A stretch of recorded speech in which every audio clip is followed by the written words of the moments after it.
Dan Burish, who claims to have worked with the J-Rod, taking biological samples and stuff. And, you know, his story is compelling. I'm on the fence, but there's a lot of details in it that seem to indicate that what he's saying is accurate. In order to make interstellar travel feasible, we might also have to invent or figure out backward time travel so that we don't just get home to our planet, we also get home to our own time. So going a little bit further with this time aspect, it's also very possible that we do become extraterrestrial. As I said to you before, I have never met an alien, but I have met an extraterrestrial. If we can exclude the extraterrestrial hypothesis strictly as a model that says there is a separate evolution on a separate planet, it's almost a 0% probability that we would have the same evolutionary trajectory that's so rare here on this planet. If we're talking about beings coming from other planets, we wouldn't expect them to be bipedal. They'd be built more like tanks with 6 to 8 legs. 3.5 feet, large head in comparison to torso. So the ratio of the cranial to the torso area would be larger than in what we would call a modern human being. Large, bulbous black eyes. The whites of the eyes had been selected out, so it looked like a large pupil. Initially, I was briefed that J-Rod was an alien. I had no idea the truth. Yes, from 2 Reticulum 4 now, but I had no idea the truth of how they came to be. If we interject time into this, it becomes possible to understand how you could have the jinn, how you could have the gypsies, the fairies, the crypto-terrestrials, and all of the different ways that these beings, who may be the exact same beings coming back from the same times, who visit different periods, are perceived differently based on the technology and the understanding of people. The J-Rods, to solve their paraprotein problem, used these ERBs to go back in time. And some of them were worshipped. I've long thought that this move toward disclosure is not the government doing it, but the visitors themselves. Well, who are they working for? Why are they doing this? I don't know. There's been exchanges going on for since they spoke with us in 41. They wish to find a resolution to the broken resonance between they and the other half of they, the so-called Orions and the Reticulans. They also wish to, for fear of extinction, have a relief of the paraprotein-related problem. But the exchange process is to solve the problem to prevent what went wrong in 2012. They are supposed to come under the auspices of the general agreement between the Committee of the Majority and their respective societies. I do think when people talk about seeing very modern humans in very modern military uniforms, that it is us, and it probably has been us for a while. If we're reverse engineering these things, if we're in contact with the people creating them, hypothetically if they are from our future, then yeah, you know, it really makes you wonder what the level of interaction is. And then when you have experiencers who are also describing seeing these people in the same types of uniform we see military members walking in now, you got to wonder if people are working with them. He crashed in '63, from what I understand. What was that, right? Outside of Kingman. Okay. Kingman, Arizona. Right. There was a problem involving his physiology and his biophysiological communication with the craft went wrong. And of course, he's ill, as we know, with the MGUS and the paraprotein associated problems. And he crashed. Was he transported immediately from that crash site to the S4 facility?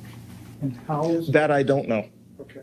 That I don't know. You don't know how he came to be at the facility? I believe he and associates were transferred separately. He to the originally to the Groom Lake facility, and an associate to, I believe, Los Alamos. I do get the sense that we're we're sort of being led, we as in Congress in the United States, is being led to do something ahead of something that is coming. Historically, it was guiding away from. Now, even if they are meant to be disseminating information, I think it's less disinformation and misinformation, which was what they were doing over the last 70 years. And now it's probably just information. Our emotions affect our state, our physical state. That our orientation to the energies which are available from the cosmos, if you will, affect the state of our DNA, affect the state of our health, and they are applying that as an experimental protocol, a rubric, if you will, to change the state of the people on board so that they can sample them for biological material, trying to ameliorate their own neuropathology, which is already starting and is becoming an issue within their populace at their timeline concerning reproduction. Reality could be mixed, which is why there are so many confusing data sets.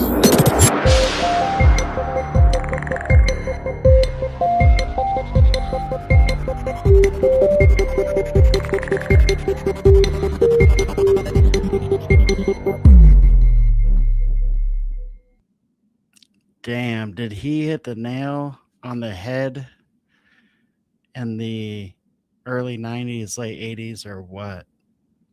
Reality can be mixed. And we saw that article there talking about there could be a whole alternate universe. There's the multiverse theory, there's string theory, there's, oh my goodness, theories on theories on theories now. And for all the shit Dan Burrish gets from folks and has gotten over the years, you listen to Michael Masters talk, and all of a sudden it's like, wow, Dan Burrish might have been onto something here. If there was some big natural or unnatural disaster that drove people underground for literally hundreds of years, if not thousands, we would evolve differently. I mean, that's what we do. That's what every species does, is it adapts to its surroundings. So living in small tunnels with low levels of light and not all the nutrition you need, could we end up looking like the Greys? It's possible. Casey, I see you. What's up? Nice to see you. Thanks for joining. For those that are new, you're listening to the Gabriel Speaks podcast or watching. Thank you so much for tuning in. This is a little embarrassing, folks, because I had this show all planned earlier, and we were going to go over the some of the Department of War releases. And what excites me the most about the Department of War releases are the FBI files, because those are the ones that, if you haven't noticed, I have a certain degree of respect for the way the FBI has mastered investigation over the years. It doesn't mean I love the FBI and I think they're wonderful and great. I think they've, like most government organizations, made a lot of mistakes along the way. But the way they investigate, I mean, they invented it, right? Like, they came up with the fingerprint analysis. They came up with procedures for collecting evidence. That was all the FBI, right? There's no CSI Miami without a J. Edgar Hoover and FBI 1926, right? So the FBI stuff is interesting to me because, you know, the way that they collect information is solid. So we're going to look at a couple of the FBI files that we loaded up. We're going to talk a little bit about some experiencers. We started this video with kind of a bounce back and forth between Michael Masters and Dan Burrish. And one thing you might not know, Now, most folks are aware of the Michael Masters, Eric Mitchell balcony incident, right? It's kind of, I mean, it's very well known. It's a story Michael Masters has told many times. We've had Eric Mitchell on the show. We've gotten his side of what happened that night and what went down with the interaction. Before all that, though, before all that happened, Michael Masters was an experiencer as well. He had an experience with light or lights or orbs. And he explained his experience of more as like an information download, kind of like what he experienced with Eric Mitchell on the balcony. He felt like it was this download of information that he had received that he wasn't going to be able to access for quite some time down the road. So Michael Masters was actually an experiencer before this happened. Eric Mitchell was an experiencer before this happened. The documentary Experiencer features Eric Mitchell. He had a very intense relationship with the orbs he had an experience with. I guess I don't know a better word to use other than relationship for what was going on with him and whatever this entity is. So we have two experiencers, both Mr. Mitchell and Professor Masters, both experiencers. And we have experiencers coming out now ever since the Department of War has decided we're going to release additional well, they didn't really decide. They were kind of told they're going to release additional files. And now that we know most of the stuff that had leaked over the years was legitimate, experiencers are starting to say, wait a minute.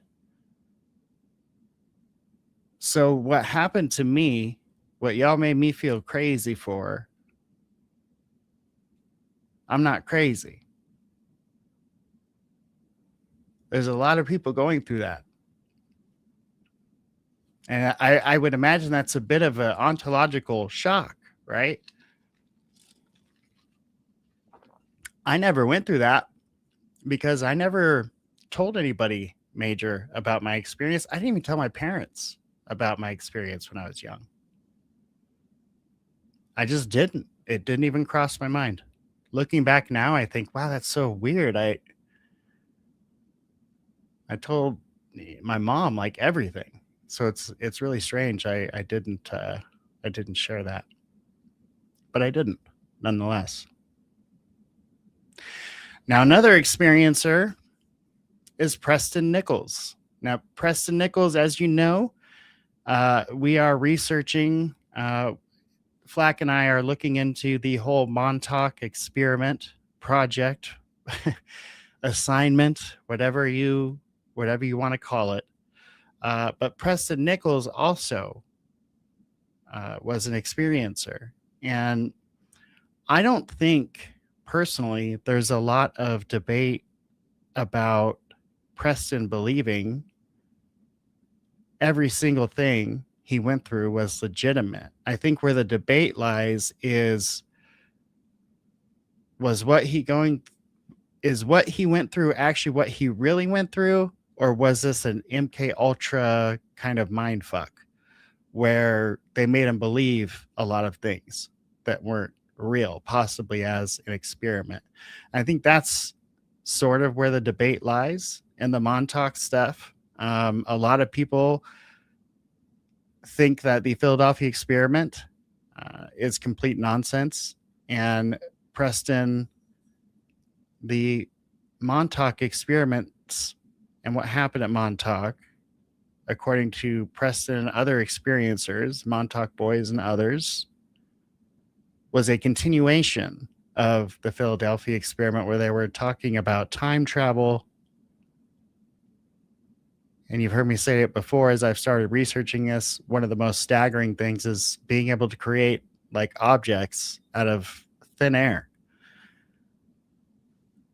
Crazy, crazy stuff. So we're going to talk about that.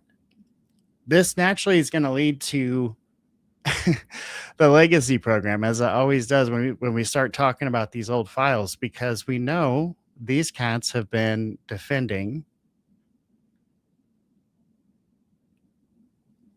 the hiding of probably trillions of dollars at this point, secret unauthorized programs.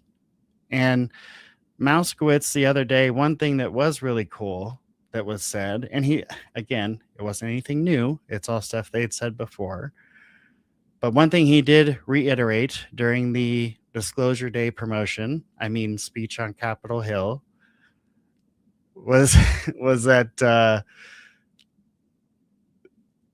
the operation that killed Osama bin Laden was led by high-tech, secret, silent helicopters that was unknown by Congress, which means it didn't receive approved funding from any program in Congress. So that means it was funded by all black money, and it was an operational, functional program run out of Area 51, and we did not know it existed until they used those helicopters to kill Osama.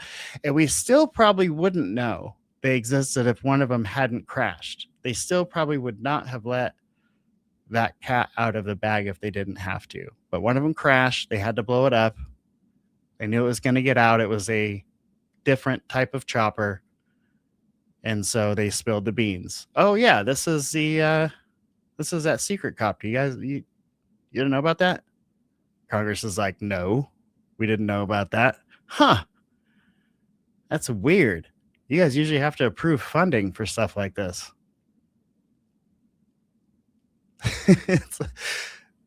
It's crazy. It's crazy. And so this is the thing. Like, I understand needing to maintain secrecy for the security of the nation. But if they're withholding a secret, that we're not alone in this universe. Most folks don't believe we're alone in this universe at some capacity. It's too big for us to be the only intelligent species in this universe. It's just too big. But confirmation of that, if there's an entity that could share with us confirmation of that, I believe that should be done. And I don't believe that puts our national security at risk. But I'm nobody, right? I'm a dude on YouTube channel. So that's what I have to say. Okay, so now the reason James Clapper is on this list is because James Clapper was the first DNI, Director of National Intelligence, and I believe when the Patriot Act was passed, they used the Patriot Act to kind of shuffle programs and funding around. Let me change this so we get kind of a clearer picture here. So you had these UFO programs with all these different contractors running all these different unacknowledged special access programs and special access programs, and they were all secretive and all stovepiped. And I believe what the Patriot Act did was put that all under the DNI, which at that time, the first DNI would have been James Clapper. Currently, it was Tulsi Gabbard. I think someone else is filling in. I think she has resigned. But at any rate, it gave them an opportunity to reshuffle these programs and organize these programs to where they can have more control and more oversight. So I believe there are entities that know exactly what's going on. So like when Matthew Brown came out with the Immaculate Constellation and started talking about this program, that is not hard for me to believe at all. Not one little bit. And if Immaculate Constellation isn't the program, There's probably another program, a legitimate one, somewhere. But the Patriot Act gave all of our intelligence agencies national security powers. It gave them classified shielding. It gave them even more black budget funding, which is, again, how we built the secret helicopters. With this, we're able to build secret research facilities and ultimately UAVs. Or I'm sorry, ARVs, something reproduction vehicles. Now, some people believe it's alien, some people believe it's aerial, some people believe it's aerospace, whatever it may be. But ARV is the acronym, something reproductive vehicles or something along those lines. So if that is what's going on, I believe the Patriot Act is what allowed that to happen. And the thing about secrets,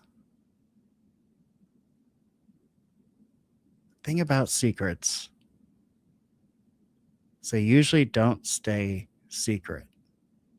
Eventually they come out.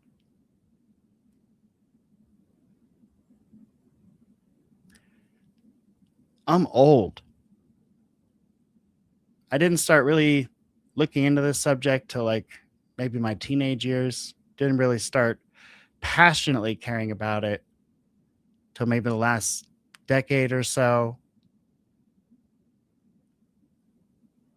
But like, if my choice is give folks amnesty that may have committed like heinous acts just so I can find out, I'll wait. Or I won't find out. There's this big push for amnesty. I'm all for amnesty if like you signed a non-disclosure agreement and you want to get out of that and tell folks the truth. Absolutely. But blanket amnesty? I mean, we've heard reports of kidnappings, torture, murder, directed energy weapon use. We've heard some pretty bad stuff. And it's some things that if we're able to prove in a court of law one day, if there's even a chance, fuck your amnesty. No. I'm not the one. Not me.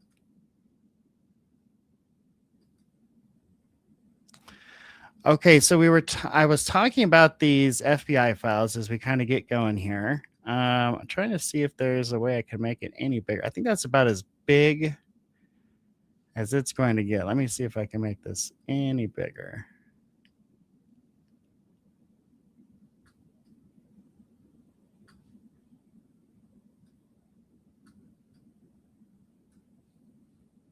Okay.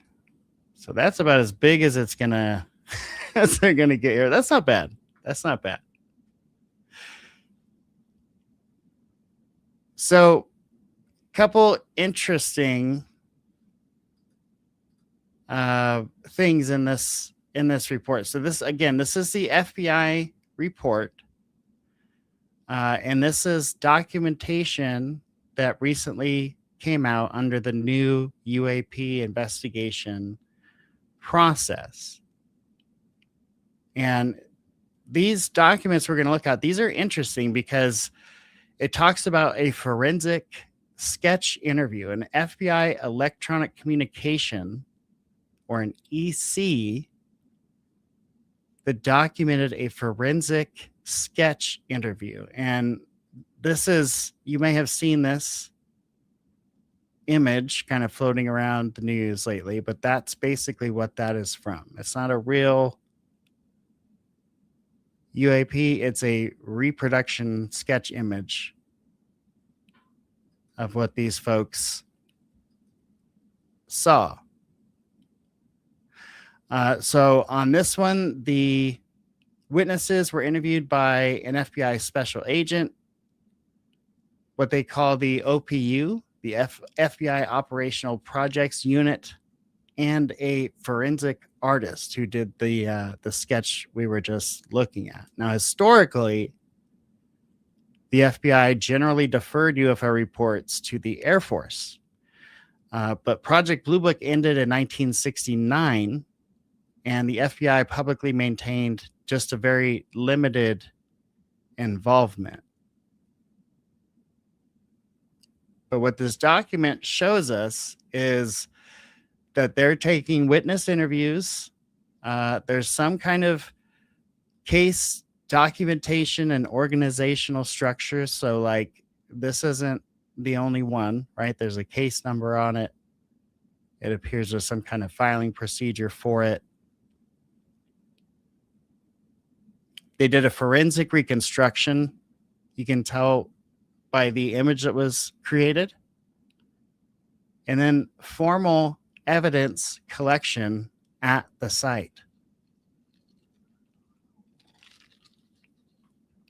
So the document, it doesn't prove alien craft, but it does show that there's certain reports that are taken so seriously, they reach this level in the FBI and they get this type of participation from agents in the FBI. So the thing is, the FBI is not about wasting money. So why assign a forensic artist unless the investigators investigating it believe what the witnesses are telling them, and they think that the sketch will hold some evidentiary value? And again, that's this guy here. This is the sketch.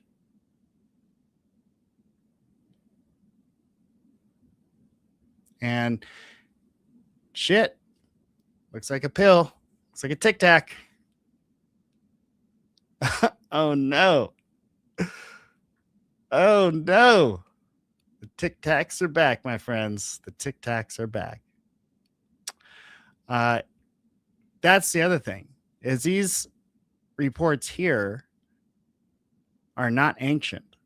These are pretty recent, like within the last year or two, all of these cases. In fact, this document here, I believe this is the one.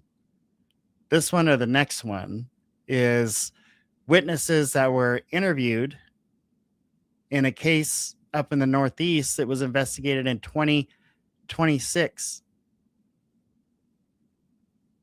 It's within the last several months. These witnesses said they saw one of them said they saw a bright red sphere. It was about 1 meter in diameter. It had a white plasma-like center. There's that word, plasma. It was hovering over trees, and there were 2 objects that were observed. The witness specifically stated they had never seen a color like that before. That's real similar to the kind of color that Mr. Mitchell describes at one point. And these light interactions, like the experience that Michael Masters had. The second witness for the same incident said they saw 2 luminous objects. They looked like they were about the size of basketballs. They were hovering near the tree line, and you may have seen the video of the 2 orange looking lights hovering over the tree line. We watched it the other night. It was the FBI video. They were doing kind of a lateral movement, and then they just poof, disappeared. And that's very similar to, it's crazy, what I saw a couple weeks back just over the interstate looked like a turquoise-ish colored orb went over the interstate and then just fizzled out, disappeared. The FBI note estimates about 30 yards of distance and about 20 to 30 feet in altitude. So make Wests of the world do what you will with that information. So this was a report. We had 2 witnesses. And again, this is a report that reached the level of FBI investigation. And we can tell they don't all do that.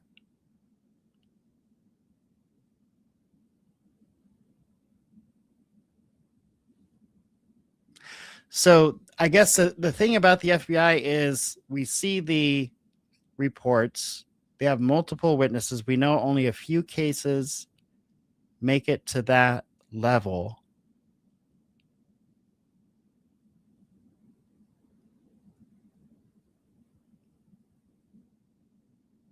If the pill is a man-made thing,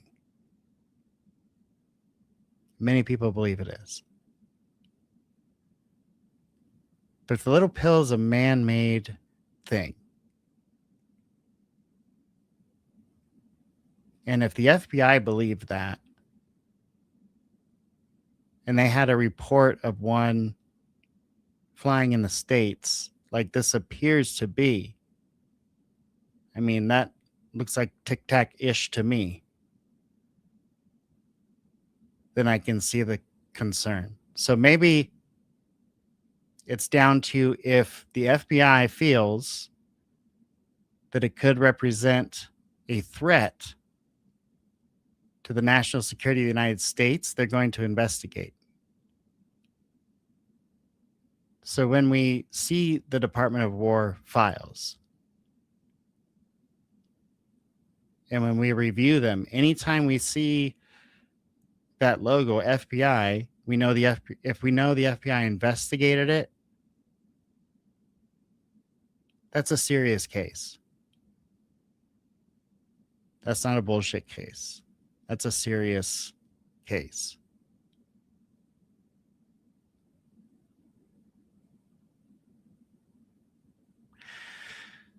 Secrecy, secrecy, secrecy. See, they come out. What you do matters. That's why your mama told you have character, have integrity. Do the right thing even when no one's looking.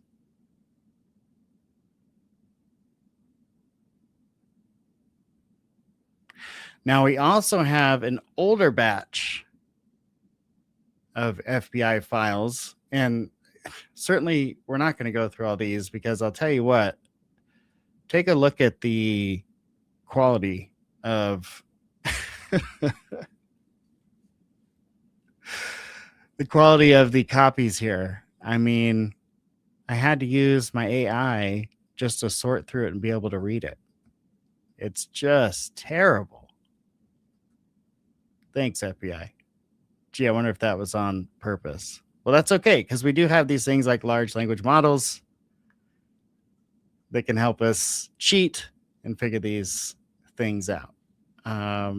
So some of the more interesting things, this is, I think it's like 68 pages, 69 pages, something like that. And this is if you go to the FBI Files website, in particular on the UFOs. And I think there's 16 of them available for download. This is the first one. And then we'll take a peek at the 16th one also.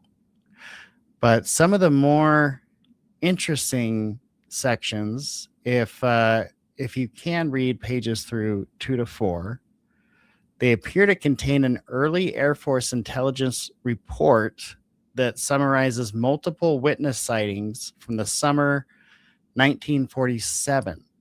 And this was, of course, during the flying disc wave, I think is what they called it. There were discussions of disc-shaped objects observed from aircraft. There were references to witness interviews and attempts to determine whether the objects could be aircraft, balloons, or optical illusions.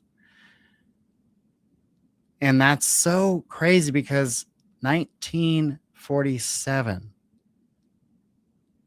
that's what they're saying. It's an aircraft, it's a balloon, it's an optical illusion.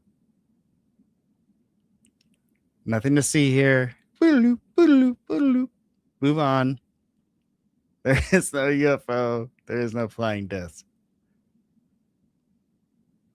But there was. Like, we know they were worried about the Horton, right? The Horton flying wing. And that looked like a UFO. If you were to stand at the ground and look at that thing 3,000 feet, 4, 5, 10,000 feet in the air, it would look like a fucking UFO back then. We didn't have nothing like that. Twin jet engines, giant, just looks like one giant wing from that kind of a distance with the glare. Could totally see that almost resembling a disc. And with everybody saying disc, disc, disc flying around, your brain's already thinking that way. In the 40s, early 50s, they were concerned about Russians having this technology and being able to bomb us.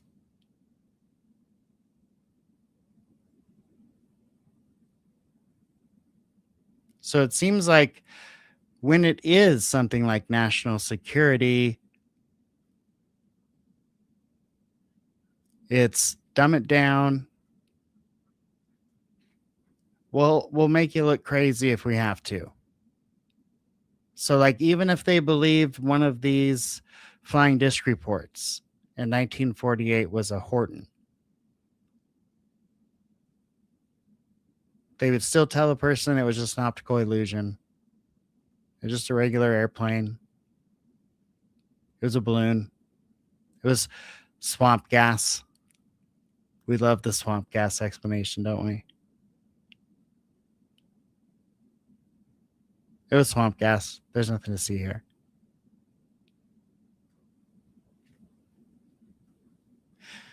So, like, even when there's a known legitimate threat, they won't tell us. So, if UAP are an unknown,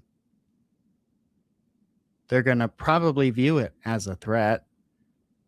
And they're definitely not going to tell us shit that they know.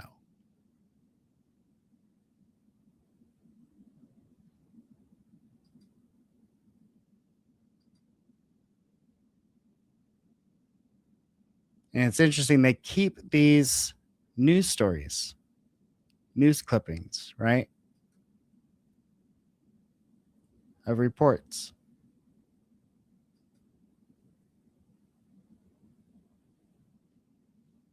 So there's absolutely some very interesting information here. So pages 6 through 8, these are reports from the Northwest, my neck of the woods, including in Oregon.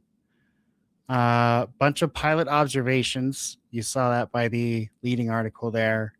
References to objects viewed, and they were able to pinpoint their altitude. Attempts to recover physical evidence or photographs, and several mentions of interviews conducted by Air Force intelligence personnel.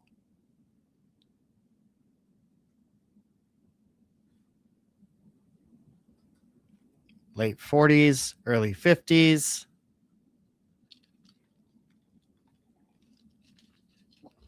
Tell you what, you're just an average Joe on the street. All of a sudden, you're in an interrogation room with Air Force intelligence. You're intimidated. I mean, that's intimidating. Air Force intelligence or FBI, either way. And how many of these conversations went down like that? Listen, security of the nation, shut the fuck up. You love this country. You love the opportunity it's given you. Shut up. don't tell anybody what you saw. Stop telling people what you saw.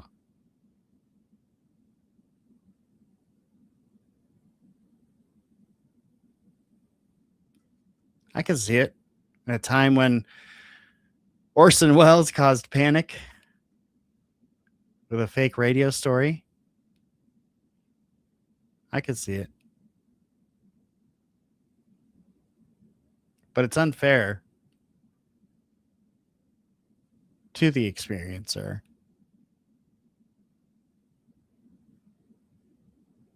So, with experiencers, let's take a listen here to a little bit of Preston Nichols. And this was a radio interview. Let me just get the information here.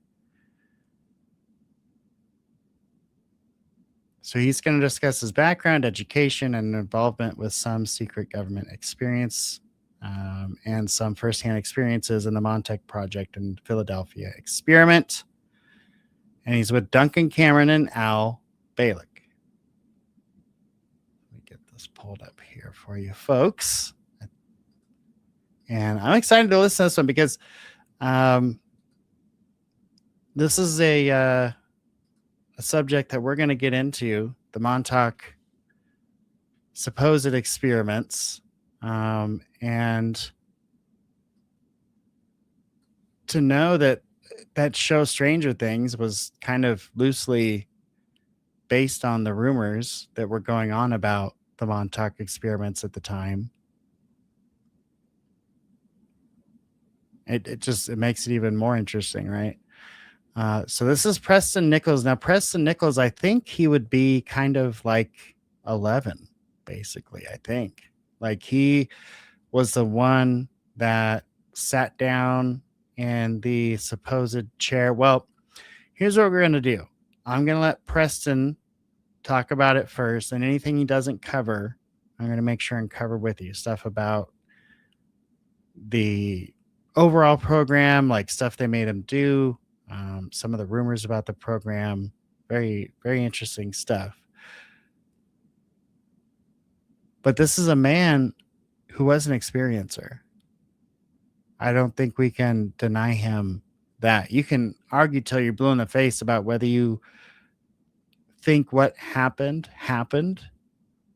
but something happened. Even if it was an intelligence agency messing with him to see how much they could. I mean, who knows, right? But it's a very, very interesting story. So here we go. This is Preston Nichols in the 90s on the phone with Al Balick and Duncan Trussell, I believe. I guess normal high school. High school was normal. College was normal. Was your where did you go to college? I went to a number of schools. I went to Stony Brook for psychology, which I never finished. Mm-hmm. Then I went to Suffolk County Community College for technician training. And then I went to Polytechnic Institute of Brooklyn for engineering. And I finished up at the University of Tampa. How many degrees did you wind up with? Well, let's see. And I also have a doctorate in parapsychology from Long Island University.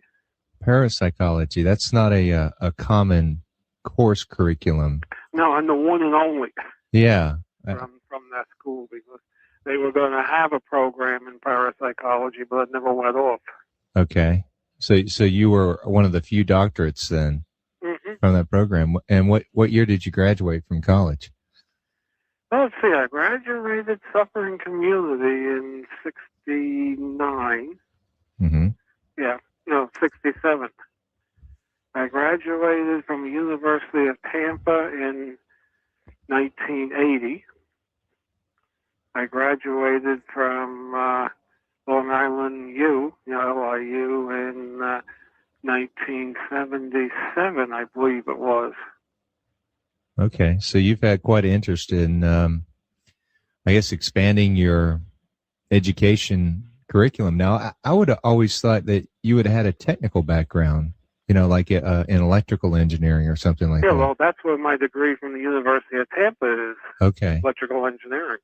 Okay, so you have sort of a mix then between I psychology. have a S degree in electrical tech, a BS in electrical engineering, and a PhD in metaphysics and parapsychology. Wow. Wow. Now in high school, what sort of interest did you have there? Was it Science. Pretty much science? Yeah. And from our conversations we had previously, you said you were in the Boy Scouts? Mm-hmm. And yeah, I started at 8 and finished up at around 25 as a explorer advisor. Wow. Went up to Eagle Scout. Okay. Yeah, so did I. And I always looked at that, and today I look at that as training for the government service. The Boy Scouts? Yeah. Okay. Well, I was in it for many years. I can see your point, but it's interesting that the Boy Scouts, as we talked about before, is sort of in decline right now. So, okay, after you graduated with these degrees, what professional field did you go into? Electronics. I went in analog electronics, defense electronics mainly. Mm-hmm. What companies did you work with? Well, I actually started as a maintenance technician at Suffolk Community College, maintaining all their audio, video, and theater equipment. Then from there, I went to Brookhaven National Laboratories, and then from there, I went to AIL division of Cutler Hammer. Today, it's a division of Eaton. Actually, today it's an independent. Mm-hmm. So that's all. You sort of stayed around the Long Island area, didn't you? Yes. Okay. Brookhaven, that's a pretty impressive place to work. That's how I got out to Montauk, was through Brookhaven. So that was your one mistake, right? Who knows? It's hard to tell. Yeah. When did, I guess, all of this start for you? And when I say all of this, my guess would be the Montauk Project. Well, that's government service. That started in '68. Okay. When I went to work at Brookhaven National Labs as basically a college student, although I was a staff member at that point of the college. Mm-hmm. I did take a job because it was more than I was making at the college. Sure. It was one of those glow-in-the-dark jobs. In '68, you get paid $22 an hour. That's a lot. That is, even today. 1968, so Wow. I said, well, when do I start? Yeah. So what did you do at Brookhaven? I was in human factors at the tail end of the stats research, where we had to make the Philadelphia experiment technology user-friendly. In '68? Mm-hmm. So you must have been under some secret oath at that time? Was that secret work that you did? No. I never got involved in anything secret per se. Because Brookhaven Lab was an open forum, supposedly. Right. Did you have to sign anything that said you wouldn't divulge your work? No, because I never gotten anything that was considered defense oriented. I guess you could say I ended up like a super psychologist, or a technical psychologist. I'm trying to link the technical stuff that you did with the stealth technology to the psychology. Where did the psychology come in? Well, as Al has probably told you, the stealth technology that was developed in the 40s, up through the late 40s, very early 50s, sure, it worked.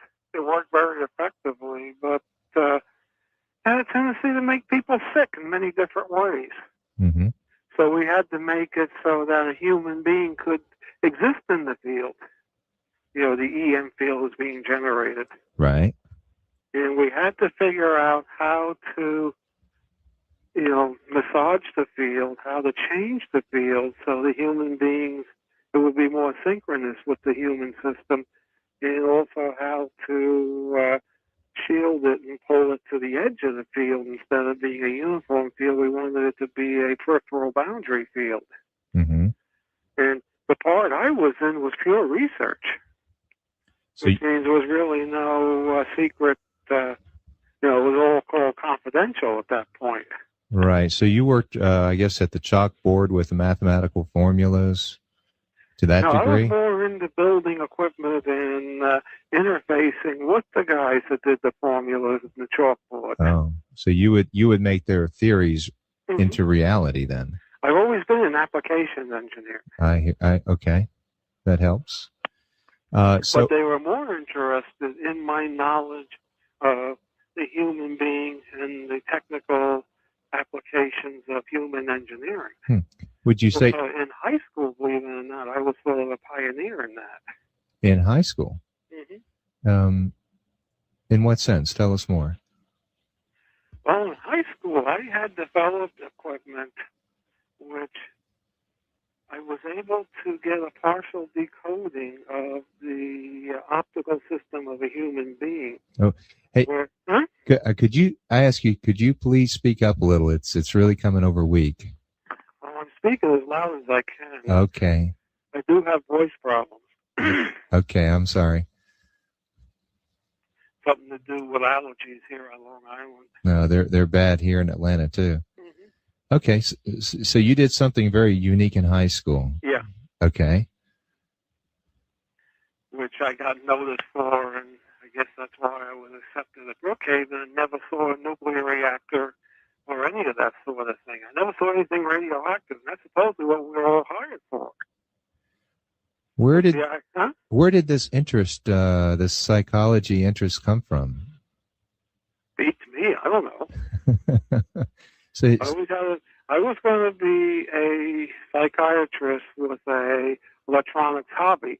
Now I've become a professional electronics person with a psychology hobby, I guess. wow. Yeah, just in my experience, it's rare to meet someone who has skills in both areas. Yes, it is rare. That's probably why I found my way out to Montauk eventually. Right. Or did it find its way to you? You can look at it either way. Okay. That's why I got pulled into the premier mind sciences project. Well, let's explore a little bit how you got pulled into that Premier Mind Sciences project. What was it, a voluntary thing? Did they? In the beginning, it was. Oh. Because I was told that we were working on interfacing a person's mind to a computer. Mm-hmm. So that you could think and the computer would pick up what you're thinking, literally a mind-reading device. And, the opposite end where a person could pick up signals from a computer directly. This was all being aimed at aircraft operation. Oh, so that they could fly an aircraft without, I guess, with as little interaction with the pilot, right? Mm-hmm. Because they were. The idea was this was most likely applications of stuff they noted in alien spacecraft where the alien creatures actually interface mentally with the systems on. Okay, just going to take a pause for just a moment and give you the Cliff Notes version of Montauk. Of course, we're going to do a deep dive on this, but just kind of the Cliff Notes version. And the reason I refer to Nichols as an experiencer is not just the story, but the way he was able to recall the story was through suppressed memories. And it appears like possibly intentionally suppressed memories. So basically, he believes he participated. He recovered memories that he participated in a secret government project at Camp Hero in Montauk in New York.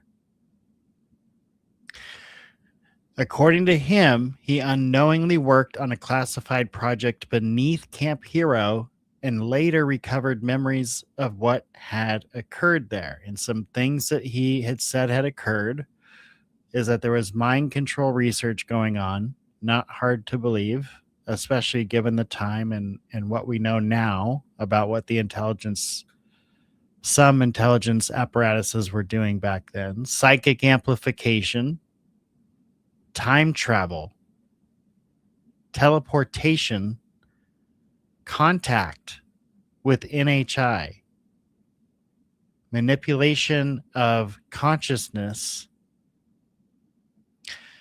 experiments on children and runaways, and connections to the Philadelphia experiment. There was what they called the Montauk chair.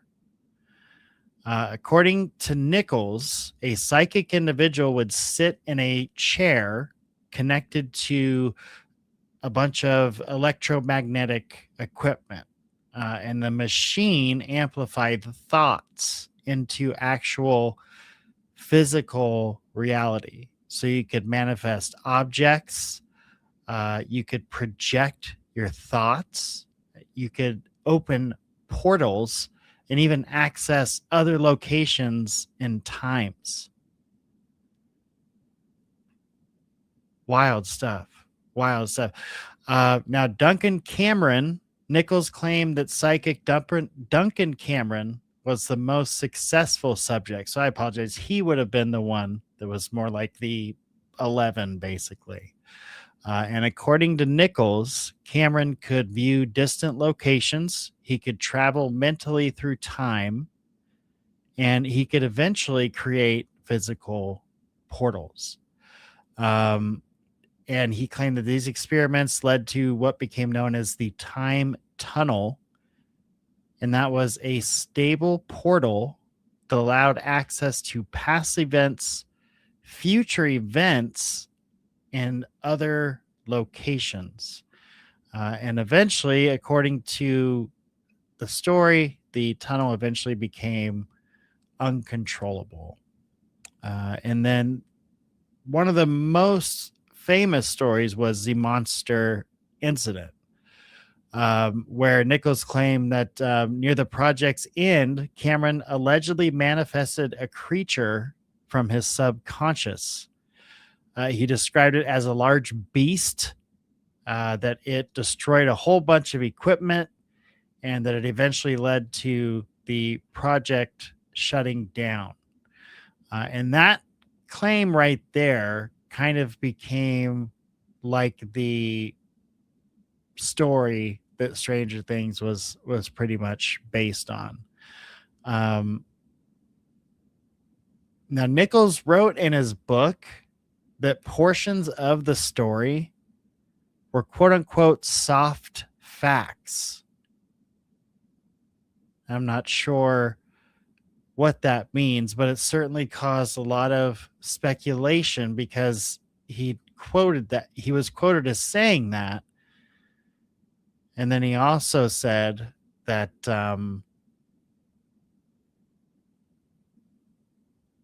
take it with a grain of salt, essentially do your own research is basically what he said. So pretty wild stuff. Okay, so we're going to jump back to Nichols here.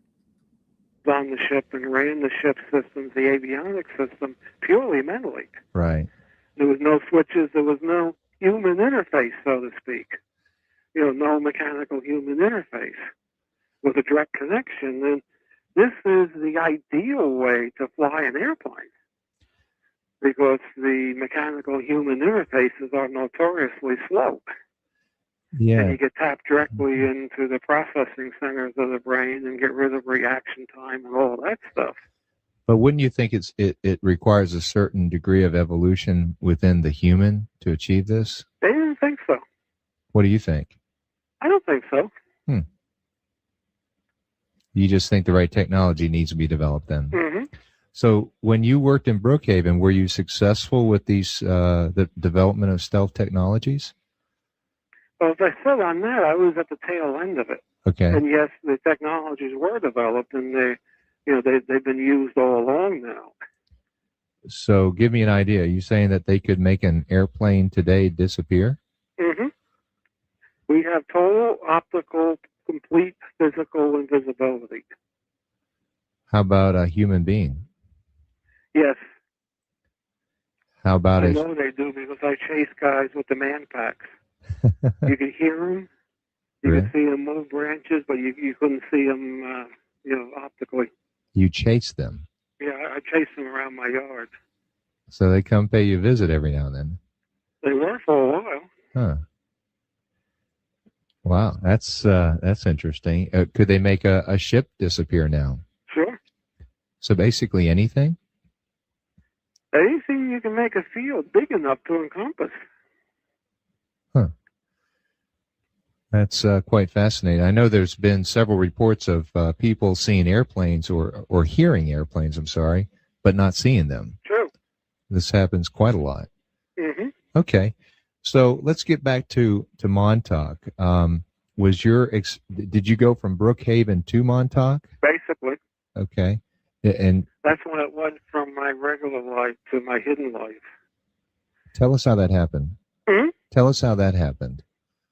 As far as I could figure, it had something to do with this time manipulation number they pulled, where you work for a day and then they literally reverse you back through that day and you start over again. Mm-hmm. And memory is key to many things, including what reality you're in. And since I could not exist in two different places at the same time, the first pass became essentially an alternate reality.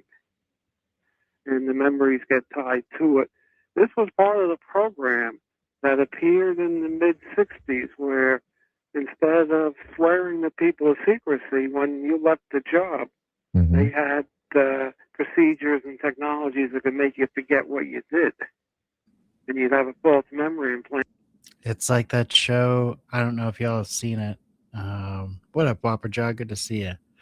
It's like that show Severance on Apple TV, where they go into this office, they perform their work every day, and then basically their mind is kind of wiped before they go home.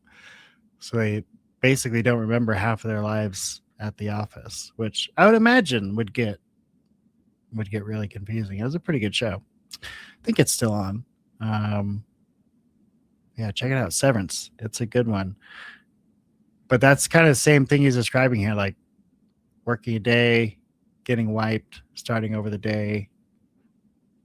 And I think Flack mentioned it when we listened to this before. It was just the easy way to get out of overtime pay. So very interesting stuff so far coming out of Preston. Now I do have coming up, Michael Masters talks a lot about when he had his interaction with Eric Mitchell, how the next day he was very thrown off after that experience.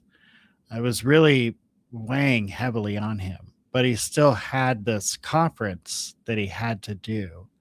And after a bunch of searching, I believe I did find the conference talk that he gave, or he was a part of, the next day after all this stuff had happened.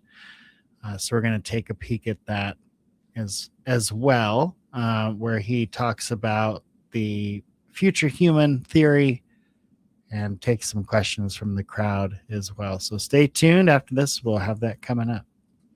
Planted for what you believe you did for the day, although you did something very secret. You just don't remember it. So when you worked at Montauk, you worked under this alternative reality. That's the way I look at it.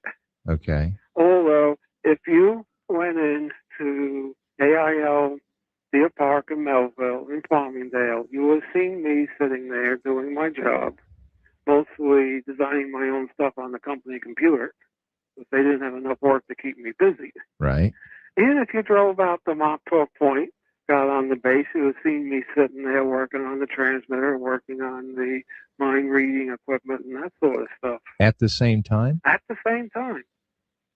Although technically, for me, the first pass, which would be the Montauk work, is an alternate reality. Mm-hmm. Which was difficult to remember. Yeah. And so many years obviously went by where you were working two jobs for the price of one. I know. Right? Huh. And then when I bridged the reality gap with some of my own research here, building a Delta T antenna, which at that time I was building a triaxial Delta loop receiving antenna. Okay. because I had tremendous E-field static interference here from the power lines. I wanted to be able to listen to VOF and EOF. Mm-hmm. And it wasn't until I worked on this loop antenna that I realized, hey, at Montauk, we called this thing a Delta T antenna because it actually is capable of generating time fields. And that's what I was playing with here, although at the time I put the thing together, I didn't realize it. So when you were in your alternative reality in Montauk, were you also building the same equipment or working on the same Delta T? Now, the Delta T antenna here, I built that around 1985 Okay. after I supposedly left Montauk. Okay. And is that what helped you regain your memories? Yeah. That seemed to be the thing that broke the dam. I see. And bits and pieces started to flow in. So how many years do you think you actually worked at Montauk then? Well, when I was in the Air Force Reserve and actually was activated to protect me from the county government, I found out I was credited with 15 years of service at Montauk in the 15? Air Force. Wow, 15 years. Yeah, 15 years I was credited with. You were actually credited with that? Mm-hmm. There is in existence a service book for me, although it's held in secret vaults. Okay. You know, it's not general access. Mm-hmm. But when I was sworn back in the Air Force, they had it there. They had my service book, and they didn't let me read parts of it. But they let me read some of it, you know, at least the first bunch of pages that gives a general service record. Wow. So yeah, 15 years. At least they did give you some credit then. That's unusual. Yeah, but the way it's set up, I won't be able to get a pension out of it. No? Although that might change. That was going to be my next question there. Yeah, are you receiving a pension for all those years of service? You Not say at this point, because it's not official. you say it may change, however. Yeah, I may be able to go through court and get that record brought to the public sector. You know, the public sector military, so that then I can collect on it.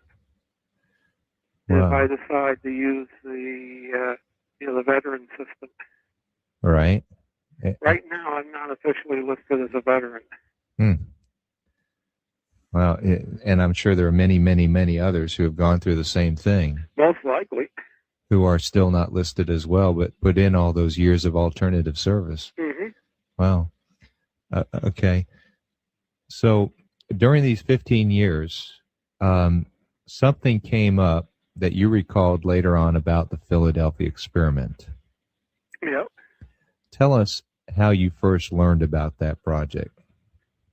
Well, of course, the first thing I learned about it was when I was a little kid and I saw a TV show on it, and I got the William Moore book.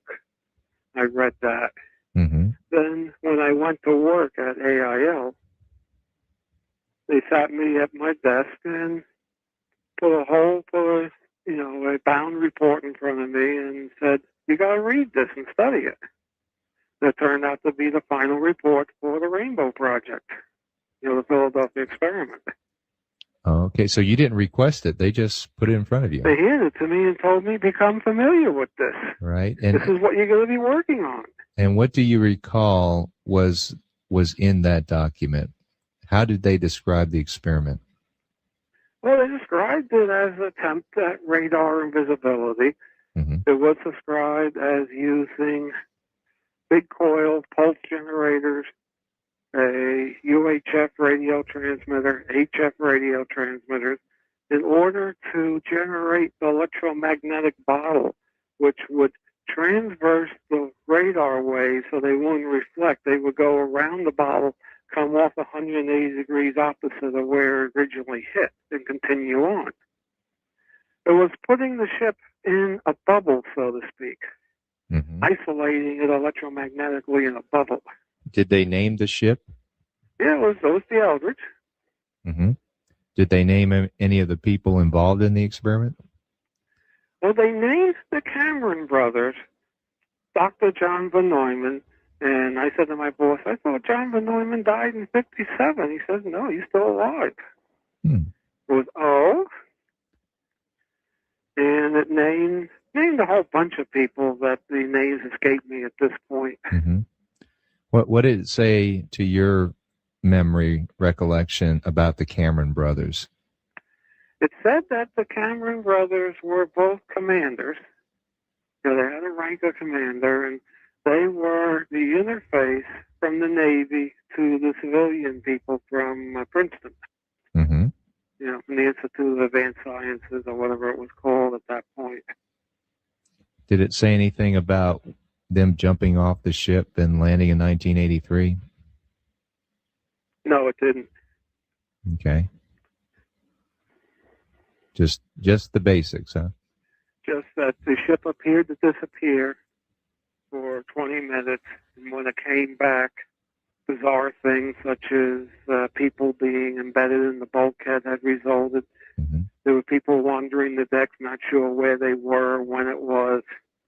And all it said is there was all sorts of wild stories being told by the people that were involved. And the idea I got is the validity of a lot of these wild stories, the writer of the report wasn't even commenting on. He was commenting on what they saw in 1943. I see. Do you recall who the writer of the report was?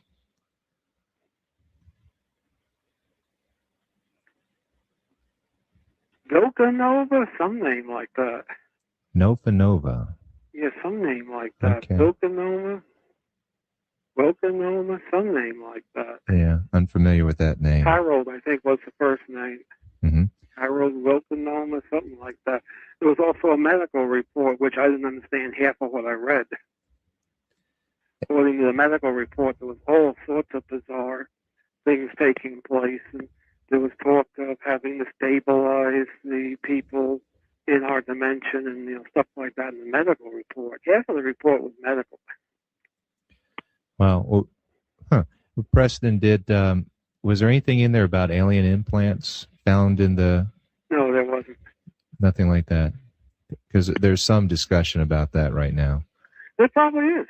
Yeah. It wouldn't be surprising. Right. Okay, so it's pretty much... it was a report, matter of fact, and it said strange things were said by the sailors when they returned. Right. Now, did you find that... And the sailors had some strange medical maladies. Such as? They talked of tissue damage.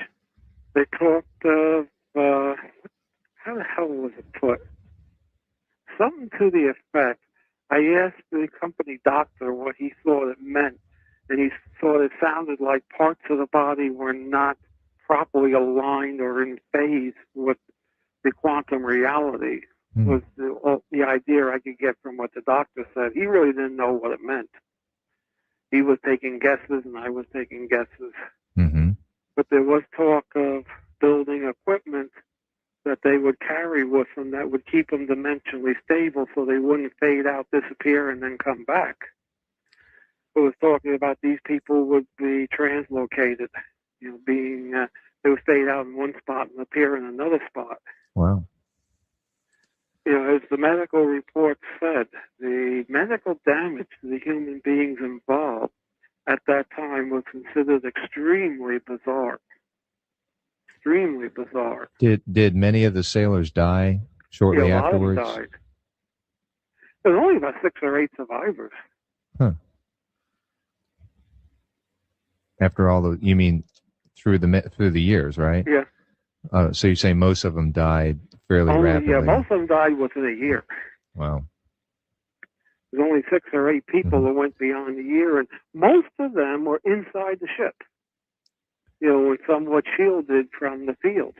Right, that being Alan Duncan, right? Yeah, they were some of them. Yeah, the thing I always found interesting is that they had to jump over the ship. They had to actually go from the inside to the outside. So for a while, they were exposed. They were exposed, sure. Yeah. They weren't exposed, apparently, for that long. Yeah. And the report talked of people missing. Oh, you mean when the ship reappeared? Yeah. there were people that just weren't even there. Mm-hmm. Huh. Do you recall about how many people were on the ship 30-something. total? Yeah, well, it's a small group. Okay. So did you find this data useful for you as you progressed through your studies? Well, what I was more interested in was the schematics of what they had built. Mm-hmm. You know, the diagrams and schematics. And you the logistics of it and the medical aspects of it, I wasn't that interested in. That's why I don't remember a hell of a lot of that. right. I was more interested in what they built. So So that's what I was told to concentrate on. Sure. So seeing what they built, were you able to refine it and do a better job, miniaturize it? Is that what your job was? The equipment? Probably at Montauk in Brookhaven. Mm-hmm. Was that. Not at AIL. Oh, sure. I never understood why they gave me that report there. Oh, they gave you the report at AIL? Yes. I'm beginning to realize that my service at AIL was more or less supplementing what I did at Montauk. I think instead of having me take time at Montauk to review the report, they had me review the report in my regular job at AIL. Very interesting. And also I was involved in reverse engineering a lot of foreign technology is what we were told it was, but it was stuff that wasn't made here on this planet. Sort of extraterrestrial in origin? Mm-hmm. It was called, pieces of foreign technology. Foreign technology. Yeah, it's people that have the answers to everything and have it very quickly. I have a hard time believing everything they say, but he clearly, like, if he doesn't know the answer to something, he will say it. Like, I don't fucking know. This is just what I saw. Okay, so we're going to break this up a little bit. We're going to go back to these files here. Now, I told you I did, when it came to the FBI stuff, I did the first batch and the 16th batch to kind of get a look at the front and the back end.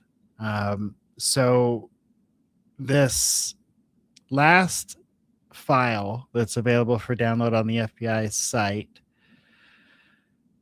probably one of the top findings in this is this section here. If you go to pages 12 through 14, in 1957, there was a 2,000 knot radar object.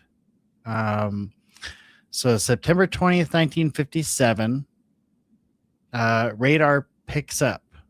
Now, here's what's interesting. The radar station was at Montauk Point, New York.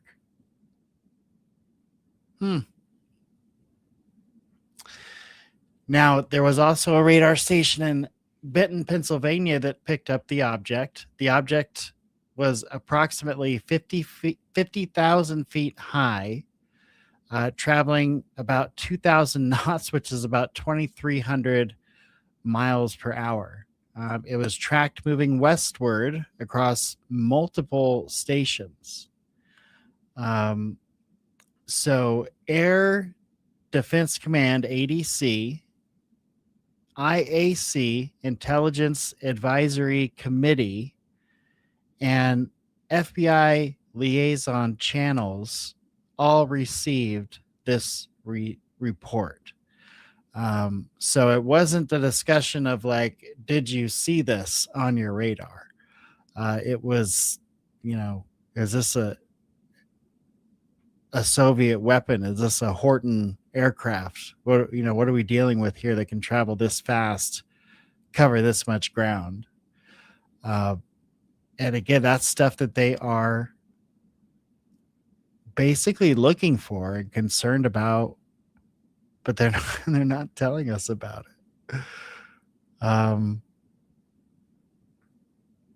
Yeah, here we go. This will make the report a little bit bigger for you.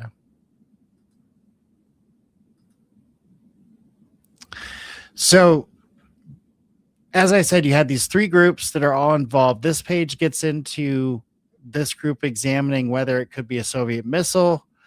They're thinking it could be a reconnaissance operation, or it could represent, no matter what it is, a national security threat. The conclusion they reach on the page is it's highly improbable that a Soviet operation is responsible, because obviously they were not able to figure out anything in the Soviets' arsenal that could travel that fast and that far. And so the important wording there is that they don't know what it was. So this 1957 pretty large object, it's up there pretty high, picked up at multiple radar stations, gets to multiple intelligence levels and military command levels, and they don't know what it was. They don't know. Now, if it was on one radar, you could say, oh, it's probably just some, weird thing with the radar. But the fact that there's multiple radars, makes you wonder. Now, again, we have to remember this was 1957. And I'm not an expert in radar, but could there be a natural phenomena that would explain radars maybe picking up something that isn't necessarily there physically? Like, could it have been some kind of a natural electrical shock wave, or who knows? I'm not a meteorologist and I'm not a radar operator, so I don't know, but it would be interesting to see if there could be a natural explanation for it. And again, the same case here on this page here basically breaks down that there's no evidence the USSR possessed a missile capable of the reported performance. The reported speed and attitude created major problems for known technology. And analysts considered whether the incident could be connected to Soviet reactions to U-2 overflights under Project Aquatone. Oh, you didn't know about Project Aquatone? You didn't know about Project Aquatone, y'all? Jeez, come on, get with it. Some other interesting things on this report. There's a detailed Air Force witness report form, which includes the exact observation time recorded, the bearing, the estimated altitude, the shape, the color, the apparent size, the weather conditions, and the observed background. And I think we can find that going backwards here to page 2. So here's a breakdown of the form. So again, I think it's so weird. This was 1957 and we had a form. The military had a form for reporting these things. But we're supposed to believe in 2005 they didn't have a form or some way to report strange objects that they saw or ran into. It seems to me there's always been a way to report it. It's the stigma that comes with with reporting it. That's the problem. So I don't think we needed like a new way of reporting this stuff. We just needed a new attitude. It's okay to report this stuff. You're not a crazy person if you report this stuff. You're not going to lose your wings, get grounded if you report this stuff. You won't spend the next 6 months, getting evaluated by a shrink or whatever it is that they have them do.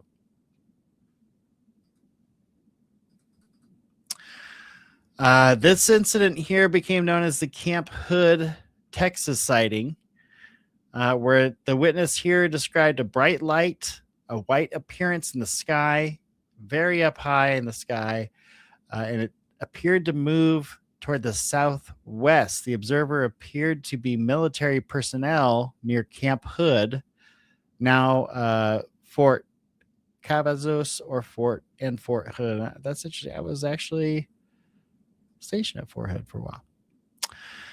The significance is less the sighting itself and more the fact that the Army had a formal reporting process already in place. So I just don't, you can't believe everything someone says, folks, just because they say it. Don't believe me. Don't take my word for shit. Definitely double check me. But yeah, I mean, you can't believe everything you hear, right? There's some more military witness reports here, another Air Force investigation form. This time they say the object appeared blue and white, that it actually changed color. They believed it was only at about 500 feet and it moved rapidly before disappearing. In this report, there's the FBI that wants flying disc reports destroyed. So there's a San Antonio FBI office reports that flying disc reports are arriving in large numbers. Most appear to have no FBI significance. They're reviewing them and then destroying them. And they asked headquarters if that practice should continue. So they were getting so many reports at that time that they were just, after they're reviewing them, they're throwing them in the trash because they considered them, kind of more of a burden than anything else. And so we know that, yes, we have gotten these UFO files, we have gotten this drop and everything, but we know there was a significant portion of these reports that were just, thrown in the trash. Just thrown away.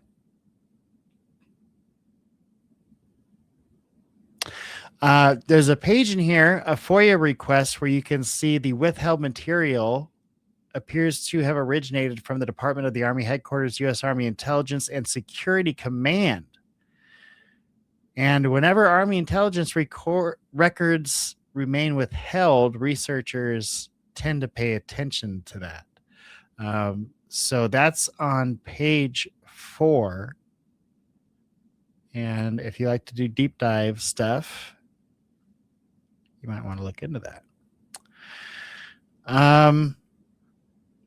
In 1957, the Montauk Benton radar incident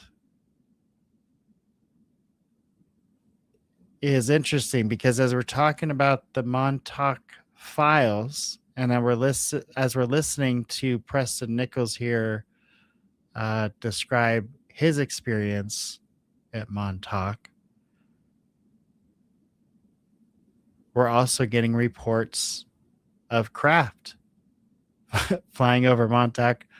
And this would have been, about 10 to 20 years before Preston Nichols and Al Balick and that cadre got there and had Duncan Trussell and had the experiences that they had. Very, very interesting. What a synchronicity to happen live on the show, right? Like as we're listening to them tell the Montauk story. I didn't plan that. I bring up the part of the file that is a UFO flying over Montauk. All right, so let's get back to Preston Nichols. We're going to change speeds again, and we'll come back and go over some more files again later. And again, stay tuned because we're going to have that Masters conference the day after he had his interaction with friend of the show, Eric Mitchell. So that should be pretty interesting. If you know the full story, to know the stuff he was going through at that time, and then to watch him take questions and participate in this live conversation, I think would be pretty interesting. Well, give us an example of what some of those pieces were. That I signed on. Oh, you did? Yeah. Ah. Okay, so you can't get into that, huh? No, I really can't get into the foreign technology. Okay, well let's skip that part then. Just interesting to know. That's all. When did you first meet Al Bielek? As Al Bielek? As Al Bielek. 1983, United States Psychotronics Conference. Now, okay, we'll mark that one day. Now, Now, when did you first meet him as Al Bielek in your alternative reality? Oh, about 71. And that was at Montauk, right? That was at Montauk. Do you have just vague memories of him there, or what are your memories Well, like? we did quite a bit of interfacing on the psychic aspects of the Montauk Chair and the Montauk Boys Project. Mm-hmm. He and I did not get involved in electronics, so to speak. Both on the psychological. Yeah, it was a psychic end. Right. And he was one of the psychics, right? He was, I guess you could say, he was a psychic manager. Huh. The person that managed the project from the psychic side. Mm-hmm. He did have an important job there. Although I don't know if he was the power supply guy that he talks of. I know we did interface on the psychic work. Because I did some psychic work there also. You know, from the training of the psychics. I was involved in training the Montauk boys. Now, Al Bielek, I'm going to show, this is a real quick video, real briefly, Al Bielek describing what he learned about the Greys while at Montauk. This is just a short kind of promotional video I made for our episode coming up on the Montauk experiments, so check it out.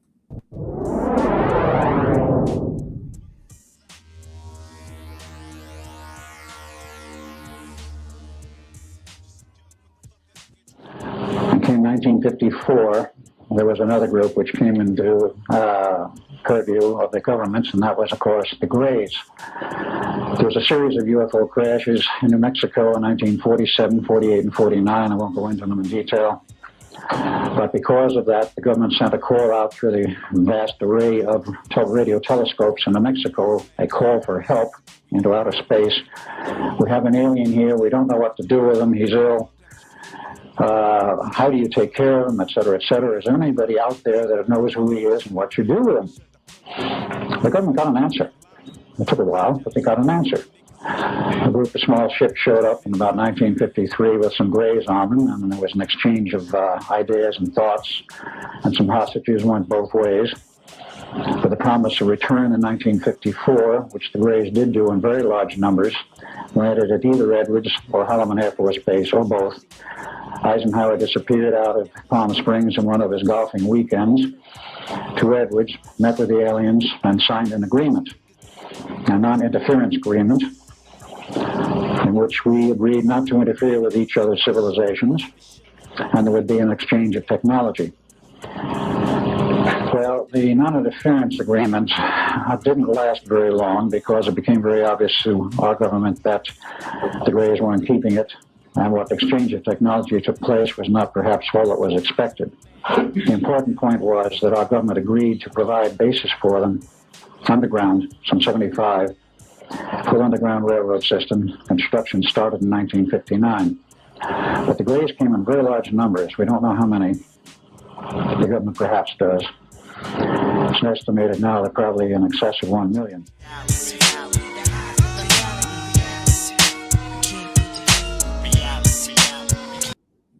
There it is, Al Bielek, and we're going to have a lot more of his insight down the road, because Woo! Some of the stories this man tells are just wild, and you heard him right there say it, that we made an agreement with the Greys, and we designed and created a series of underground living quarters and underground tunnels, which has been in, the zeitgeist rumorville forever about underground tunnels. And we know they exist. We know there's dumbs. We know that there are things underground that are hidden and not shared with us what they are. And since they don't tell us what they are, of course, that leaves us to just speculate on what they possibly could be. But at this time, this was the early 90s. Actually, I think this was more the mid 90s. And so he's saying at this time, there were approximately, at that time, there were approximately 1 million Greys living in these underground tunnels and areas. Very interesting. And he mentions the word agreement, and I find that fascinating. That seems to be, of all the different like narrative stories, lore that is out there about this subject, that tends to be one that is consistent, that at some point there was an agreement made between a group of humans and a group of NHI. That at some point there was this agreement, whether you think it's the MJ-12 story or whether you think it's some other kind of agreement, like Mr. Balick just explained here. Some people think it was like Truman. Some people think it was Eisenhower. Some people think it was MJ-12. There's all kinds of different theories on who it was. But the theory of there being an agreement, that one seems to be there no matter what. So that's interesting. A little interesting tidbit there. Make them into Psi soldiers. Mm-hmm. Psi warriors. And that psi being PSI, right? Yeah. Okay. So would you say you and him both ran training sessions? I didn't. He was involved in the management of it. Okay. Okay, we're back with Preston Nichols to continue our discussion about Al Bielek and the Montauk Project. Okay, where were we? I don't remember. I think we were at your experience or your role with Al Bielek. Right. And that's right. That's where we were. We're talking. Yeah, we're talking about the Montauk boys and. Right, but specifically, let's focus on what did you do with Al Bielek? You said you interfaced with him in a teaching mode to some degree. We had two highly psychic things I was involved with. Okay. The Montauk chair, which was the input network to the big mind amplifier, was essentially a device that used subtle quantum fields to read a person's thoughts. And he was involved from the psychic end of how, to get the Montauk chair to work. Then the Montauk chair, that was a big lounge chair that a psychic would be put in. He would be in trance, and his whole mind would concentrate on one thing. And then we had a group of coils and sensors that would pick the emanations up and put it through a bank of radio receivers, very sophisticated, old-style radio receivers designed by none other than Nikola Tesla, reportedly. And from there, digitized and put into a computer, and the computer decoded essentially a channelized wideband information what the person was thinking about. So what you're saying is turning thought into reality. Turning thought into code, With, basically. into code? Turning thought into computer code. Huh. Then, of course, from there, it went through other computers and then into big old radar transmitters, and then turning thought into reality at that point. So was it through this chair that people could travel to other planets and other places? Well, the chair would be used to pick up the frequency transform that would be used to open the vortex. And people would actually enter the vortex once it was opened. So You didn't go through the chair to other places, although a adept such as Duncan Cameron could lay in the chair and he could go to other places psychically, mentally, and the chair had the capability of displaying what he was seeing, when he traveled to other places in space and time. The But also it was used to pick up the frequencies for the vortex function. It went into the particle accelerator and the delta T antenna to form the time vortex. Wow. So this is fascinating. So let's just say Duncan's sitting there on the chair, and he does his thing. It opens up a vortex. When that vortex was open, would other people sort of step through it and go to another place? Is that how it worked? Yeah. So it was, I guess, the person in the chair who was in there, it was extremely important that they were the right person, that they had the right skills, right? Oh, sure. But once the vortex was open, it could be recorded, and then the computer would just adjust for the time on this end as time progressed. That's how they held the vortex open. Wow. This computer sounds like something that most of us don't have access to. And this is a long time ago, and that must be much more powerful than anything we have today. Yeah, it was a Cray 1 or a Cray 2. Okay. It was like 8 different Cray 1s or Cray 2s that were all like parallel processing. And wow. And even by today, it still would be a mini mainframe computer. Yeah. Although back then, it filled many, many rooms. Yeah, the Cray did. Now this people. And there was 8 of them in use. Wow. Huh. So this was back in 71, right? Yeah. And of course, if you look at Montauk, all you see from the pictures that we have on the CD is just a bunch of old buildings. You would say there's no way you could fit all those crays in there, but I think you're saying that the Montauk base was underground. Yes. It had 6 levels underground at that time. Mm-hmm. And the bottom 2 levels were huge. We rode around in golf carts in the bottom 2 levels. Would you say how many, say, gymnasiums, high school gymnasiums size would it be? Well, golf carts ran about 30 miles an hour. And the run from one end to the other end of the main corridor took about 15 minutes.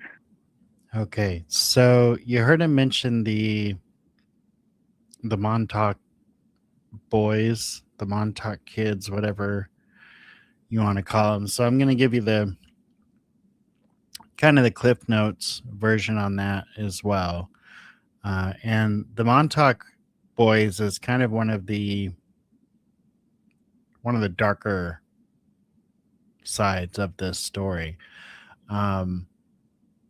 But Press Nichols basically said that Stuart Swerdlow and other alleged participants, hundreds or maybe even thousands of children, were brought into the Montauk Project between the 1970s and the early 1980s. And they became known as the Montauk Boys. And basically, these kids were runaways, they were orphans, foster children, or they would be like, in an unstable home situation. Basically, kids that, if they went missing, probably wouldn't get reported missing. So they were selected because their disappearance would, basically supposedly attract less attention, obviously, than going out and just grabbing all these kids. So there's a few thoughts on what they were allegedly used for. Mind control experiments. We're talking like memory manipulation, personality programming, and psychological conditioning. That's not hard to believe, given MK Ultra and the time period that this happened in. So this was post MK Ultra. They had to, burn everything MK Ultra, rebrand it under something else, but we know they didn't get rid of it. So memory manipulation, personality programming, and psychological conditioning are all things we know that the CIA did in MK Ultra. They would also run these kids through experiments like remote viewing, telepathy, and precognition. Now, with the kids, it's also alleged that they did time travel experiments. So sending subjects through what came to be known as a time tunnel. And the subjects would also be exposed to altered states of reality. And then, of course, there was part of the program that was for human enhancement programs, like testing psychic or latent abilities. And we've touched on this a little bit before, as far as some folks' kind of fixation with the, superhuman soldier type deal. I don't know that that's ever gone away. It's just changed how, different theories on how to get there. One recurring claim is that children would be psychologically broken down and then reprogrammed. Nichols described this as an extension of alleged MK Ultra type research combined with advanced electromagnetic technologies.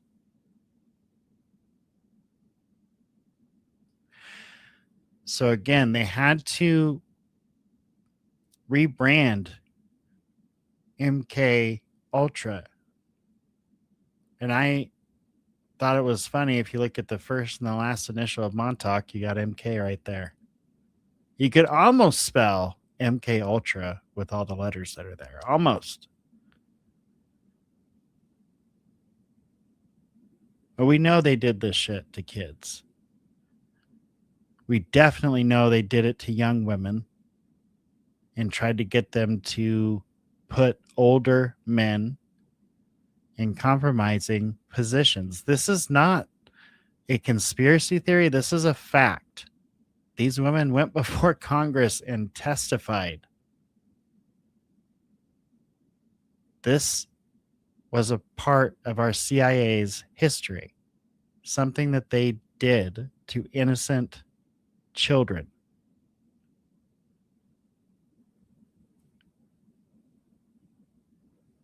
So since it's been done, it's kind of hard to believe they wouldn't do it again if they had any level of success. And they did. They did.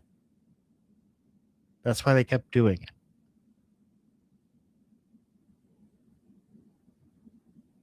Okay.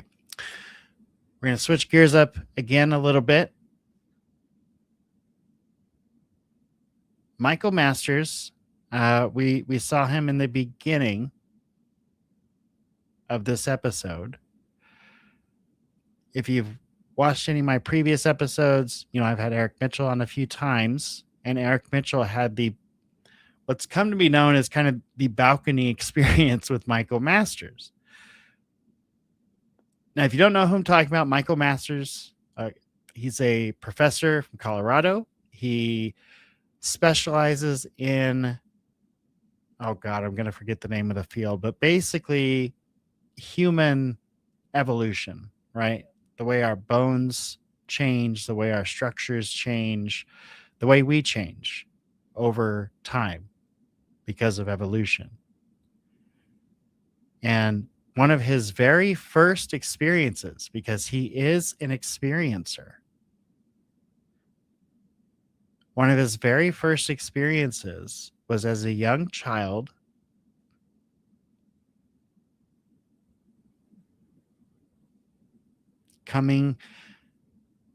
having the epiphany, I guess, that instead of grays being aliens, what if they're just us? And he kind of worked backwards from there. And he ended up discovering that, yes, our ocular cavities could change. Yes, our height could change. Yes, our extremities can change. Yes, our skin could change. Yes, we could be the grays in 10, 20, 30,000 years if we were stuck in underground tunnels. It's possible. And in fact, he believes more likely than them being extraterrestrial, that they are us from the future. He goes to this conference and he has this experience with Eric Mitchell where he's confronted by these entities where they basically confirm they are us from the future, and they proceed to give him a download through Eric and Heidi. A download of information that he won't be able to access until he needs to. So he doesn't even know it's there. But when it's supposed to come out, apparently it will. Now, this happens to him at this hotel. He goes home later that night, has a very difficult night, gets up the next morning, has to go to this speaking engagement at this conference. Still shook up from the night before. I believe I have that actual conference here. I believe the date is correct, and I believe this is him that morning after the balcony incident took place. So it's a good chance to hear Michael Masters' kind of theory and hear some questions and answers, but also understand that just the night before, this man had an absolutely crazy experience and could actually be going through like ontological shock. Is going through ontological shock. Professor of biological anthropology at Montana Tech in Butte, Montana. My primary area of research is in hominin craniofacial anatomy. I mostly look at the long-term craniofacial changes throughout the 6 to 8 million year history of our particular lineage. There's also a biomedical focus where the two main trends are an increase in cranial capacity, but also a forward migration of the brain out over the eyes. And in fact, we're the only mammal that has that craniofacial configuration where the brain sits directly above our eyes. The other main trend is a reduction and a retraction in our facial anatomy. So I look at the eyes and the other ocular tissues in the context of vision in a functional sense, whether or not juvenile onset myopia, astigmatism could be related to those general changes in our cranium throughout that time period. Back in 2012, I began writing a book about whether these same changes, if they continued into the future, could help explain the physiological form of these commonly reported beings that are seen in association with UFOs, if they could be our future human descendants. I timed it so that I had full professor status and I had the safety of tenure because things weren't great back then. It's gotten a lot better, and obviously Leslie Kean and others, Ralph Blumenthal and numerous others have contributed to that, which I'm very thankful for. It's taken some pressure off. So I published the book in 2019, and I'm working on a new one that focuses more on these different contact modalities, the close encounters, abductions, and looking for patterns in the context of this, what I call an extraterrestrial model, but also in the context of ultradimensional, interdimensional, the simulation hypothesis, obviously extraterrestrials. And doing this in the context of impossible science, I mean, we have something that's strictly forbidden in paleoanthropology is talking about the future of human evolution. And I avoided in this first book speculating about what might happen between now and then to cause us to have bigger eyes and bigger heads and smaller faces and more advanced technologies and all these things that are fun to think about, but we just can't know. It's teleological, and it's been beat into my head throughout undergraduate and graduate school that we just don't talk about these things. You add to that backward time travel that some very loud critics argue is impossible, and also UFOs, which is not something we're supposed to be talking about either, especially in the context of these other taboo topics. So it was sort of an effort to add another viewpoint. The idea, it occurred to me when I was 8 years old, but the idea has been around since the 1940s is the earliest I've been able to locate. And it's obviously not the only explanation. I don't put it forth as something that explains all of this, but I think it should be considered in the context of everything else that's also been put forth as a theory to explain this phenomenon. So I always like to posit this with time travel, and that is that in theory, it's possible. There's a few theories where it's possible. And so if one day someone takes that theory and makes it a reality and does actually figure out backwards time travel, then we can assume that there are people right now traveling through time. And so it's not that crazy to think at some point, if humans last, that we may figure that out. And if we ever do, it's happening right now. On and with something this complex and mysterious, we should be considering all valid hypotheses, and I feel that this is one that could potentially help explain a lot of what we see in the skies and in these instances of close encounters. But yeah, that's Cliff Notes' version of where I'm coming from. So Stan. Okay. So I'm Stanislav Panin, and I'm a PhD candidate here at Rice University. My research deals with the history of science, technology, ideology, and paranormal in the Soviet Union. And with that in mind, the question I'm probably the most interested in is how the notions of science are different, not just historically, but also geographically. I mean, if we look at the Cold War era, for example, we'll see that there is a substantial difference between how science was understood in the United States versus how it was understood in the Soviet Union. Things that were considered perfectly scientific. Yeah, it's interesting too to think about the ways with, after in the wake of Darwin, you have sort of the emergence of evolutionary social theories and other kinds of social theories, and there's a way in which we're still saddled with that inheritance of ideas about how certain things are more primitive, right? Certain kinds of people are more primitive. Certain kind of practices are more primitive. Right? These are non-white people, these are women, these are people who are credulous, right? Who believe too much, who do these practices, who do spirit possession. And on the other hand, there's all of this modern stuff. And I think in many ways, we're still kind of stuck with those categories in order to be like a hard rationalist, right? Or to have more of a soft sense of spirituality, right? We're still kind of stuck with those. Session, but just.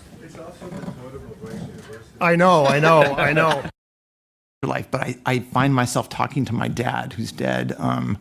So there's And maybe that points to an instability in science, right? That science is this thing that feels and is inhuman in some sense, and has to be added to, or has to be contextualized, or has to be worked on by us, or by people who interpret Darwin, or people who interpret, I don't know, who is done interpreting. I can't remember. Well, I don't know. I was just going to answer that though by saying, like, maybe the problem is this. Where do we get this idea that one way of knowing needs to somehow encompass, be our only epistemology? Where does That's a great conversation, but not that one we're having tonight.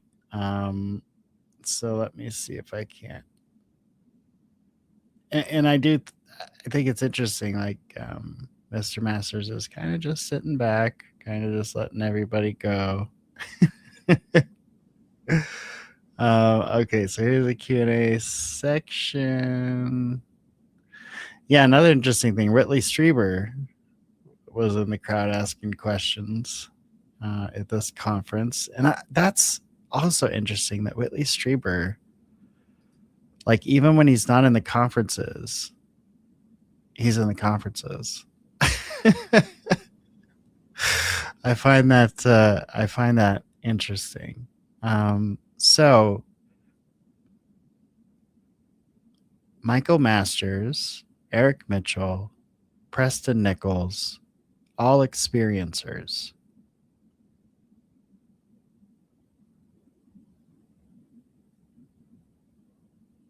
And they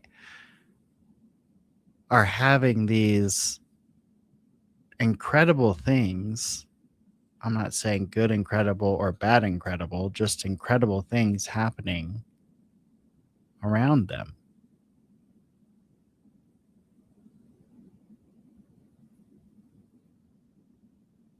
And what's crazy is there's like no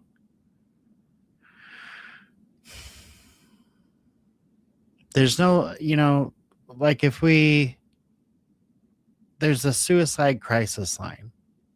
If you're in crisis and feeling that way, there is there's 911, there's veteran support lines, there's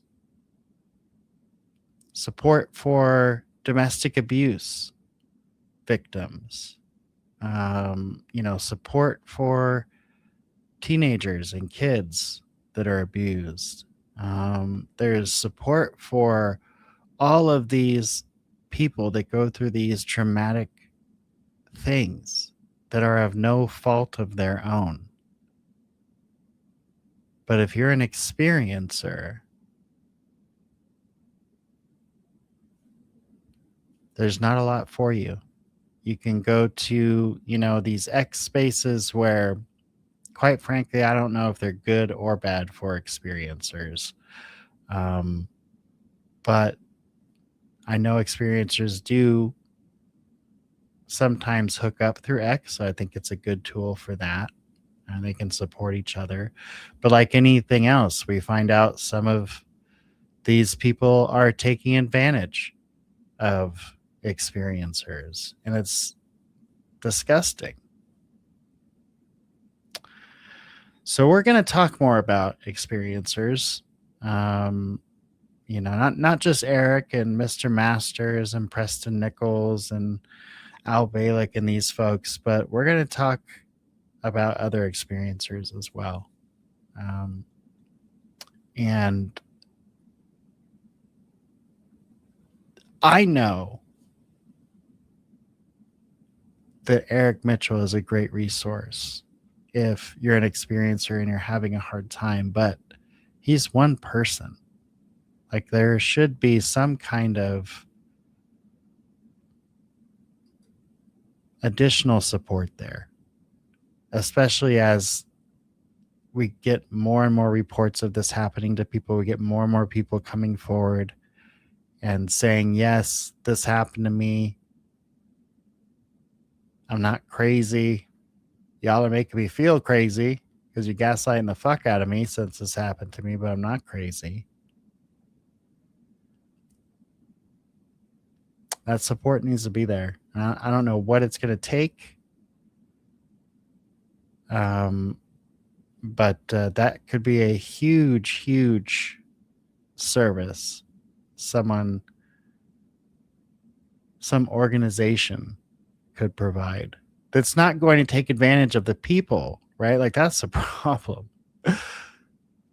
Like, it's like when you think you're donating money to a veteran when you call the 1-800-VET whatever, and then you find out like only 10 cents of your dollar actually gets to the veteran.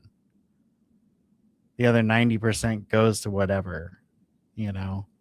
So it definitely would have to be like some kind of non-profit something. You know, it shouldn't be a business to make money. It should just be like a non-profit support kind of thing. Hopefully that will happen, you know, as we see more people come out and this start to be more accepted. So more to come on experiencers. I think the FBI files we touched on tonight were crazy. If you missed it, you should go back, check it out, because those FBI files were nuts. Those ones I highlighted. We're going to go over some more files down the road, some more Department of War.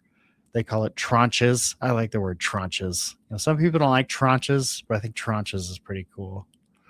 We're going to get more to the tranches of the UFOs. And that's going to do it for tonight. It's bedtime for me, y'all. I'm up way too late, past my bedtime.